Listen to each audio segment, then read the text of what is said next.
So let's talk about something that most businesses kind of dread, GRC. You know, governance, risk, and compliance.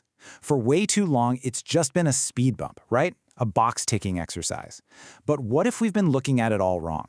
What if GRC isn't a blocker, but it's actually the operating system for your company's growth? I love this quote because it just hits the nail on the head. We live in this world of incredible speed, but trust can move even faster than technology. So how do you build that trust? How do you scale it? Well, that's where a smart, modern approach to GRC comes in. It's literally the currency you use to prove you're a safe bet. So this whole thing really boils down to two completely different ways of thinking.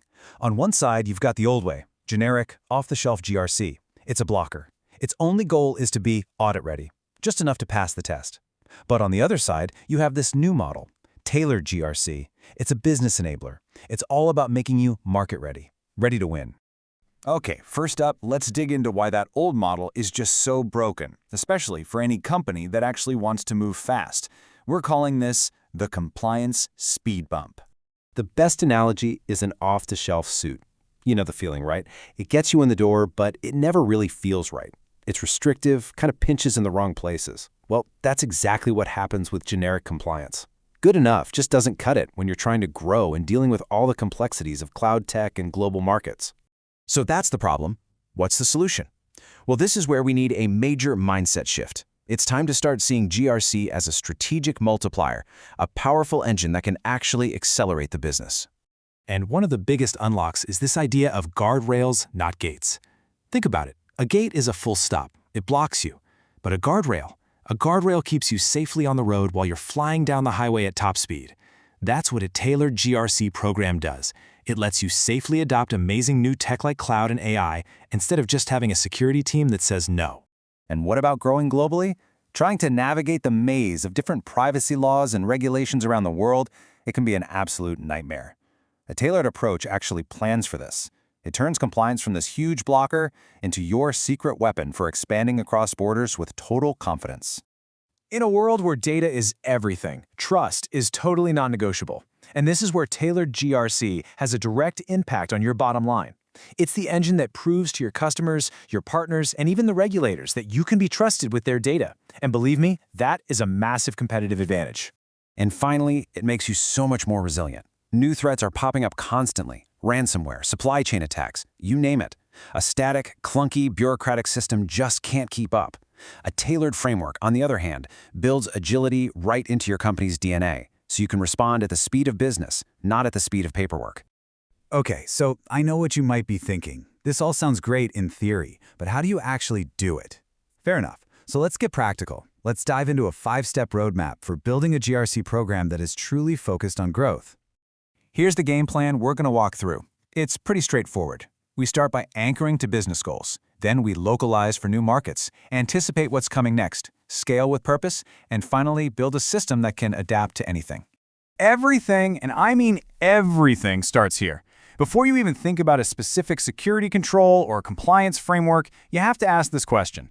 Way too often, GRC lives in its own little silo, totally disconnected from the business. The first step is to fuse them together. Because let's be honest, any governance that isn't helping the business win is just bureaucracy.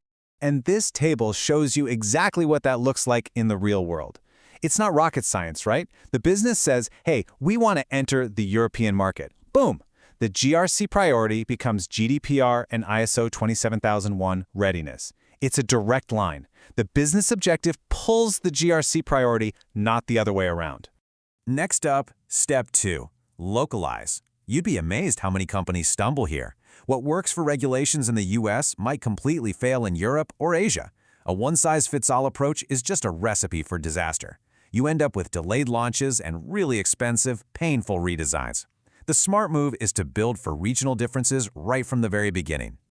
Step 3 is all about looking forward. You know, traditional risk registers are great at telling you about yesterday's problems. They're like driving while staring in the rearview mirror. But growth is all about heading into new territory. You need risk foresight, not hindsight. You have to be thinking about emerging threats, like AI bias or new kinds of cyber attacks, before they turn into a full-blown crisis. Now for step 4, scale. This is so critical, especially if you have development teams. You can't just keep throwing more security rules at them. That creates roadblocks. It frustrates your most talented people, and it actually leads to less security when they create workarounds. The goal is to go back to those guardrails, build systems that empower your teams to move fast and safely. And our final step, number 5, is to build to adapt. Your business isn't static, so why should your GRC program be? The goal here is to create a living, breathing system with constant feedback loops. So as regulations change, as new threats pop up, and as your own strategy shifts, your GRC program evolves right alongside it. It's a continuous process, not a one-and-done project. So as we wrap all this up, the fundamental idea is this. We have to move beyond just being audit-ready. It's about a total transformation of GRC, from a dead weight, an anchor, into a powerful engine for your business. If you take just one thing away from this whole explainer, let it be this. Simply being compliant, just passing the audit, that's the bare minimum. That's just the price of admission to play the game. The real value, the thing that separates market leaders from everyone else, is aligning your GRC program directly with your business strategy. That is the ultimate differentiator. And that leaves us with one final, really important question for you to think about. When you look at your own organization, is your GRC program holding you back? Or is it propelling you forward? Is it an anchor? Or is it an engine? Thanks for tuning in.